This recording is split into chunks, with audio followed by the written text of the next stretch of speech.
ये है talks news network और आप देख रहे हैं पॉलिटॉक्स, राजनीति का कच्चा चिट्ठा। आज राजधानी में महात्मा गांधी जी की इस मूर्ति से इस संकल्प के साथ कि हम लोग इस स्वच्छता को जन सरोकार का बड़ा मुद्दा बनाएं, इस उद्देश्य को लेकर हम लोग आज इस यात्रा की शुरुआत कर रहे हैं। रामेश्वर डूडी जो है उनके समर्थन में बड़ी भीड़ आई है और अब जो आरोप लग रहे हैं धृतराष्ट्र कहा जा रहा है। ये तो पहले से प्रूव था कि कांग्रेस पार्टी अंतर्कलह की शिकार है। वो क्रिकेट के पिच पे भी अंतर्कलह की शिकार है। अपने बेटे की बेरोजगारी दूर करने के लिए गहलोत जी ने सारी मर्यादाएं तोड़ दी।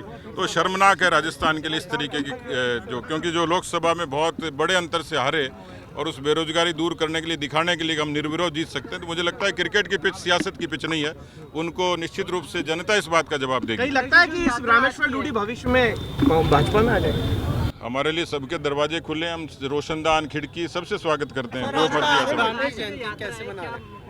क्या है इसका थोड़ा बताइए। आज गांधी संकल्प यात्रा का आगाज पूरे देश भर में हर संसदीय क्षेत्र में हो रहा है। जयपुर में, क्योंकि राजस्थान की राजधानी में यहाँ के सांसद की अगुवाई में हमारे सभी प्रमुख कार्यकर्ता इस संकल्प और संदेश के साथ में, जैसा प्रधानमंत्री जी ने निर्देशित किया पार्टी को, मोदी जी ने गांधी जी को नीतियों को कागज से ज़मीन पर उतारा। जैसा महात्मा गांधी जी कहते थे, स्वच्छता ही देशभक्ति है। तो इस यात्रा का बड़ा मकसद तो स्वच्छता का है।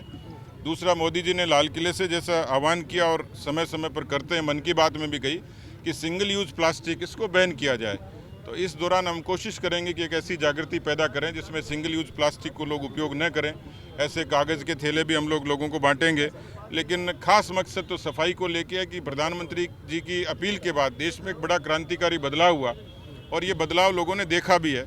ये निरंतरता बनी रहे, देश स्वच्छ रहे, उसका साफ तौर पर संकेत पूरी दुनिया में जाता है। तो मुझे लगता है कि गांधी जी की तमाम ऐसी चीज़ें जो गांधी ग्राम स्वराज्य से लेके, स्वच्छता से लेके, समरसता से लेके, गांधी जी ने जो जीवन जिया और जो नीतियां गांधी जी की थी, अफसोस की बात है कांग्रेस तो भूल गई, लेकिन नरेंद्र मोदी जी ने एक अभिनव पहल करके, साहसिक पहल करके और राष्ट्रपिता को सही तरीके से श्रद्धा से याद किया और उनकी राष्ट्रपिता की जो नीतियां थी उनको लोगों तक निश्चित रूप से पहुंचाने की कोशिश करिए, तो वो अभिनंदन के पात्र है। भाई, जो कांग्रेस का कहना है आपने हत्या लिया है गांधी को, गांधी आपके नहीं थे। अरे गांधी आपके नहीं थे, वो कह रहे हैं कि बीजेपी ने उनको हत्या लिया है।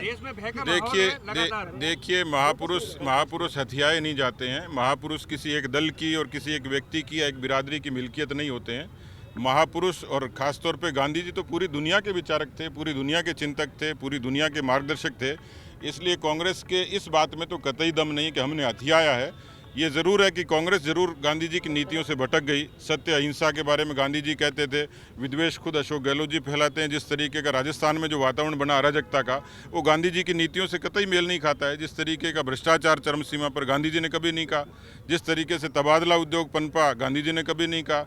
जिस तरीके से दूसरे दलों के खिलाफ और जातियों में जिस तरीके का जहर घोलते हैं, वैसा गांधी जी ने कभी नहीं कहा। तो मुझे लगता है कि ये बेबुनियाद सी बात है और इसलिए कांग्रेस के इस दावे में कतई दम नहीं है। ये है टॉक्स न्यूज नेटवर्क और आप देख रहे हैं पॉलिटॉक्स, राजनीति का कच्चा चिट्ठा।